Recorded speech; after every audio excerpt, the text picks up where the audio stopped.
प्यारे विद्यार्थियों, आप सभी को मेरा नमस्कार। मैं डॉक्टर नेमीचंद कुमावत, सहायक आचार्य हिंदी विषय, राजकीय महाविद्यालय की आपकी इस बीए पार्ट थर्ड विषय हिंदी साहित्य के प्रथम प्रश्न पत्र की आज की इस ऑनलाइन कक्षा में मैं आप सभी का हार्दिक अभिनंदन और स्वागत करता हूं।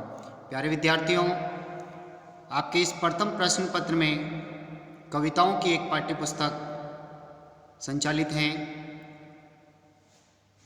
आधुनिक काव्य संग्रह के नाम से ये पाठ्य पुस्तक है, जिसमें 11 कवियों की कविताएं आपके इस पाठ्य पुस्तक में संकलित हैं, जिनमें से आरंभिक 5 कवियों का अध्ययन हमने कर लिया है। प्रथम कवि के रूप में हमने अयोध्या सिंह उपाध्याय हरिओद की 2 कविताओं को पढ़ा था। 3 कविताएं इंद्र का गर्वहरण, एक बूंद और तिनका कविताएं। दूसरे कवि के रूप में हमने मैथिली शरण गुप्त जी को पढ़ा। उनकी 2 कविताएं आपके पाठ्यक्रम में संकलित हैं, सखी मुझसे केकर जाते और दूसरी है साकेत का नवम सर्ग उर्मिला वियोग वर्णन खंड से संबंधित। तीसरे कवि के रूप में हमने जयशंकर प्रसाद जी को पढ़ा। कामायनी महाकाव्य का श्रद्धा सर्ग आपके पाठ्यक्रम में है, जिसका हमने विस्तार से अध्ययन किया। और चौथे कवि के रूप में हमने पढ़ा सूर्यकांत त्रिपाठी निराला जी को, जिनकी 2 कविताएं जागो फिर एक बार प्रथम कविता और बादल राग प्रथम कविता, इन 2 कविताओं का हमने अध्ययन किया।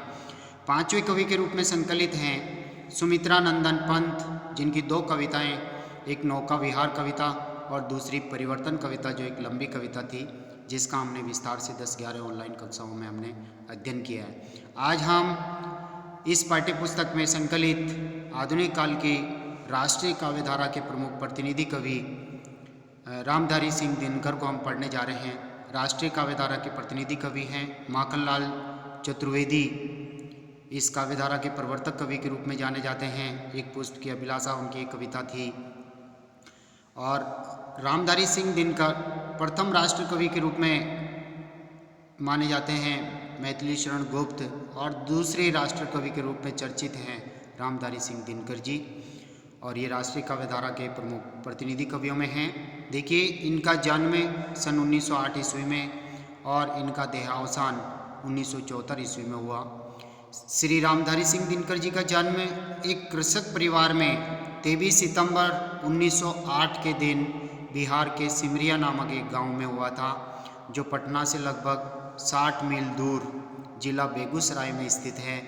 जब इनकी आयु केवल 2 वर्ष की थी, तभी इनके पिता श्री रवि सिंह का देहावसान हो गया था। माता मनरूप देवी तथा इनके बड़े भाई वसंत सिंह जी की देखरेख में इनका पालन पोषण हुआ। इनकी प्रारंभिक शिक्षा अपने गांव की एक पाठशाला में हुई। उन्हीं दिनों इनके गांव से केवल 3 मील दूर बारो नामक एक गांव में एक राष्ट्रीय विद्यालय खुला था। रामधारी सिंह दिनकर तुरंत उस विद्यालय में पहुंचे और वहीं से मिडिल की परीक्षा पास की। राष्ट्रीयता का पाठ, प्रथम पाठ इन्होंने यहीं पे इसी स्कूल में पढ़ा। फिर माकोमा घाट के हाई स्कूल में मैट्रिक करके ये पटना चले आए, जहाँ से इन्होंने बीए की परीक्षा उत्तीर्ण की। इसी प्रकार शिक्षा काल में ही इन्होंने अनेक अनुभव भी प्राप्त कर लिए थे। हिंदी में आरंभ से ही इनकी विशेष रुचि और दक्षता थी। मैट्रिक में इन्होंने हिंदी में सर्वप्रथम स्थान प्राप्त करके भूदेव स्वर्ण पदक प्राप्त किया। संघर्ष का अभ्यास भी इन्हें बाल्यकाल से ही था। घर से नंगे पैर दूसरे गांव में पढ़ने जाना, प्रातःकाल तारों की छाँव में घर से चलकर पुनः रात्रि को तारों की छाँव में ही घर लौटना और सत्तू चने पर दिन भर काट देना, इस राष्ट्र कवि की दिनचर्या थी। रामधारी सिंह दिनकर जी का परिवार परंपरावादी था, अतः छात्रावस्था में ही इनका विवाह हो गया था, बाल विवाह। मैट्रिक करने से पहले ही वे पिता भी बन चुके थे। अपने संयुक्त परिवार में सर्वाधिक शिक्षित होने के कारण सबके जीवन निर्वाह हेतु जीविकोपार्जन का दायित्व भी इन्हीं के कंधों पर था। अतः इच्छा होते हुए भी ये बीए ऑनर से आगे नहीं पढ़ पाए और एक विद्यालय के मुख्य अध्यापक बन गए, हेडमास्टर बने। कुछ समय पश्चात ये अपनी योग्यता से सब रजिस्ट्रार नियुक्त हुए। तदुपरांत जनसंपर्क विभाग में उप निदेशक भी बन गए। पारिवारिक जीवन में प्रवेश करने के साथ साथ रामधारी सिंह दिनकर जी की साहित्य साधना भी आरंभ हुई। मैट्रिक करने से पहले बिहार का एक किशोर बालक, किशोर कवि बारदौली सत्याग्रह पर काव्य रचना कर चुके थे। वीरबाला और मेघनाथ वध नामक अपूर्ण खंड काव्य का सृजन भी इन्होंने उसी समय कर दिया था। मैट्रिक के बाद और बीए से पहले सन 1930 ईस्वी में प्रकाशित इनके प्रणभंग का उल्लेख तो आचार्य रामचंद्र शुक्ल जी ने अपने हिंदी साहित्य के इतिहास में भी किया था। इसके पश्चात बीए एवं सरकारी नौकरी के दौरान भी वे निरंतर काव्य साधना करते रहे। अतः एक प्रशासक की अपेक्षा साहित्यकार के रूप में अधिक ये जाने गए। परिणामतः मुजफ्फरपुर कॉलेज में इन्हें हिंदी विभाग का अध्यक्ष भी बनाया गया। स्वाधीनता के पश्चात राज्यसभा के वे सदस्य मनोनीत हुए। यहीं से सन 1954 ईस्वी में उन्हें भागलपुर विश्वविद्यालय का उपकुलपति भी बनाया गया, किंतु वहाँ अधिक समय तक नहीं रहे और भारत सरकार के हिंदी सलाहकार बनकर ये पुणे दिल्ली लौट आए। विभिन्न क्षेत्रों में कार्य करते रहने पर भी दिनकर जी का जीवन प्राय अभावग्रस्त और संघर्ष में व्यस्त रहा था। संघर्षरत इनकी कहानी रही है। अपने संयुक्त परिवार की 10 कन्याओं का विवाह इन्होंने अपने हाथों से किया। पटना से उदयाचल प्रकाशन के नाम से इन्होंने जो प्रकाशन संस्था खोली उसे भी बाद में अपने पुत्र को सौंप दी। स्वाधीनता से पूर्व इनके जीवन की अस्त व्यस्तता का सबसे बड़ा कारण यह था कि सरकारी नौकरी में होते हुए भी ये राष्ट्रीय उत्थान संबंधी रचनाएं लिखने से विरक्त नहीं हो सके थे, यानी लगातार राष्ट्रीय चेतना की कविताएं लिखते आ रहे थे। यहाँ तक कि जब सरकार अधिक चौकन्नी हो गई तो एक बार उन्होंने दिनकर का अपना उपनाम बदल करके अभिताभ नाम रख लिया। फिर सरकार की ओर से बार बार चेतावनी मिली तथा बार बार तबादले किए। इनका स्थानांतरण करके इन्हें बहुत परेशान भी किया गया। अंततः स्वाधीनता पर्व के आगमन पर इन्हें कुछ राहत मिली और फिर तो ये संसद सदस्य बनने के बाद प्राय दिल्ली में ही रहने लगे। दिनकर जी की साहित्य सेवाओं का साहित्य जगत एवं शासन ने पूर्ण सम्मान किया। भागलपुर विश्वविद्यालय ने उन्हें सम्मानार्थ डी.लिट की उपाधि प्रदान की। भारत सरकार ने सन 1959 ईस्वी में पद्म भूषण की उपाधि से विभूषित किया। सन 1973 ईस्वी में इन्हें ज्ञानपीठ पुरस्कार का 1 लाख रुपए का सर्वोच्च पुरस्कार उर्वशी नामक काव्य पर भी मिला। भाग्य की विडंबना यह है, उसी वर्ष से उनका स्वास्थ्य एकदम बिगड़ने लगा और 24 अप्रैल सन 1974 को उनका देहावसान हो गया। प्यारे विद्यार्थियों, यहाँ हमने इनकी संघर्ष भरी कहानी, इनके व्यक्तित्व पर हमने दृष्टिपात किया।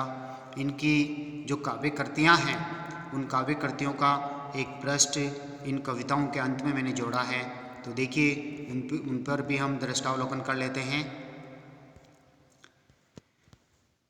इनका जन्मकाल हमने अभी देखा 1908 ईस्वी में और मृत्युकाल 1974। इनका जन्म स्थान सिमरिया, जिला मुंगेर, बिहार। और इनकी जो प्रमुख रचनाएं देखिए, रेणुका 1935 ईस्वी, हुंकार 1938 ईस्वी, रसवंती 1940 ईस्वी, द्वंद्व गीत 1940 ईस्वी, सामधेनी 1946, धूप और धुआं 1951 ईस्वी, इतिहास के आंसू 1951, नील कुसुम 1954 ईस्वी, कुरुक्षेत्र 1946 ईस्वी। ये इनका एक महाकाव्य प्रबंधात्मक कृति है। रश्मिरति भी प्रबंध काव्य 1952 ईस्वी। उर्वशी 1961 ईस्वी एक खंड काव्य हैं। हाहाकार और एक यशोधरा काव्य भी इन्होंने लिखा 1946 ईस्वी में। गुप्त जी ने भी यशोधरा खंड काव्य लिखा। परशुराम जी की प्रतीक्षा 1963 ईस्वी, हारे को हरिनाम 1970, दिल्ली, संस्कृति के 4 अध्याय, बहुत चर्चित गद्य काव्य कृति इनकी। सीपी और शंख और वट पीपल आदि इनकी 19 काव्य कृतियाँ हैं।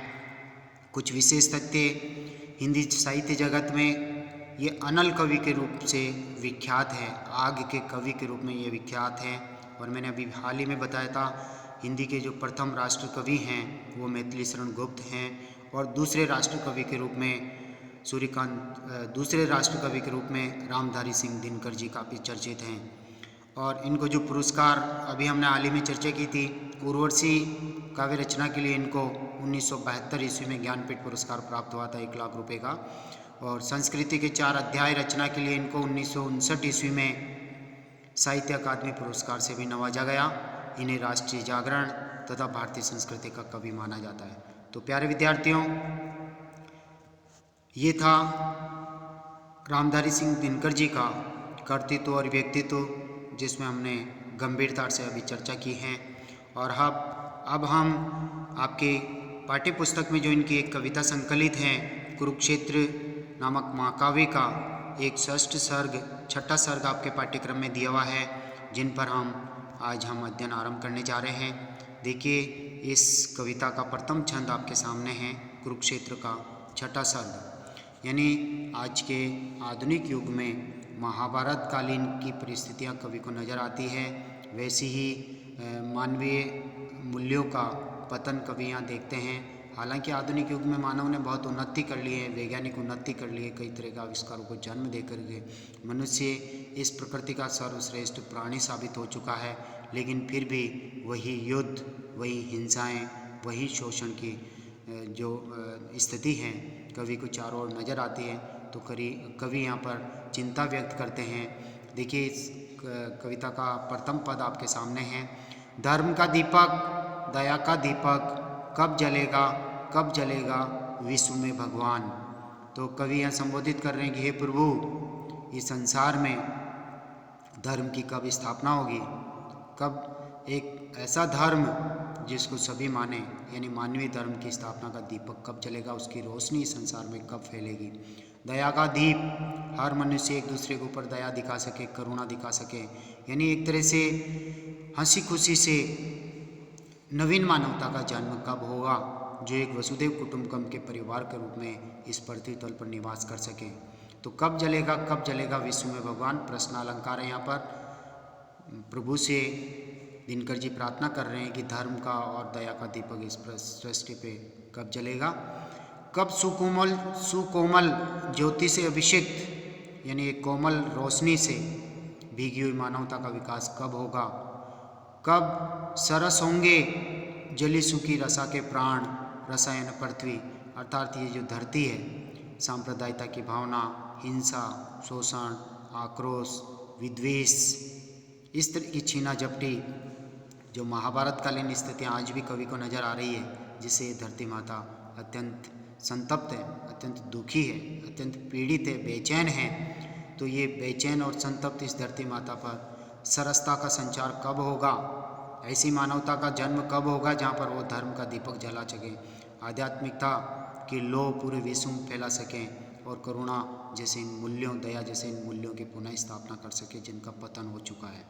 तो ये संतप्त धरती कब सरस होगी, कवि जो है ईश्वर से प्रार्थना कर रहे हैं कि हे प्रभु, कब धर्म का दीपक यहाँ इस धरती पर पुनः जलेगा। तो प्यारे विद्यार्थियों, आज की इस ऑनलाइन कक्षा को हम यहीं समाप्त करेंगे, और अगली जो ऑनलाइन कक्षा होगी हम इसी चरण से आगे आरंभ करेंगे। ये सभी जो वीडियोज हम बना रहे हैं, हम कॉलेज के गवर्नमेंट कॉलेज रायपुर के CCE राज चैनल पर हम अपलोड कर रहे हैं। वहाँ से आप इनको ओपन करके अपना अध्ययन कर सकते हैं। साथ ही इनकी जो लिंक है आपके व्हाट्सएप ग्रुप में भी हम शेयर कर रहे हैं। जो विद्यार्थी अभी भी व्हाट्सएप ग्रुप से जुड़ा हुआ नहीं है, वो अपने मोबाइल नंबर, अपने एंड्रॉयड फ़ोन नंबर हमारे व्यक्तिगत नंबर पर सेंड करें, ताकि उनको हम ग्रुप में जोड़ सकें।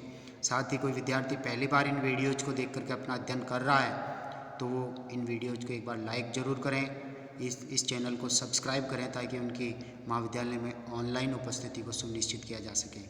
Thank you.